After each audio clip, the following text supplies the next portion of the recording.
start by decorating the little dish. Got it.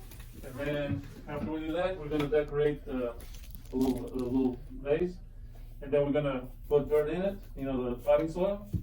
And we're gonna use, you guys get to pick whichever flower you want, and you plant it, and then water, take care of it, and watch it grow, and take it home. Okay? Yeah. Alright. Alright, yeah, brick clay. Leave it outside. These plants are good for inside or outside. I know where. So what type of soil is it?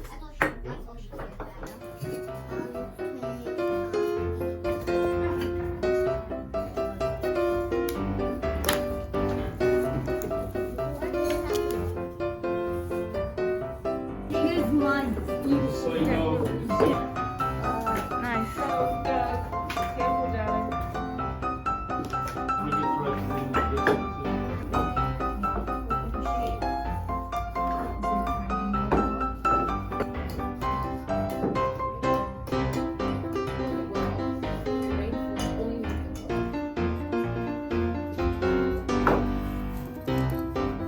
Like dig a little hole in the middle.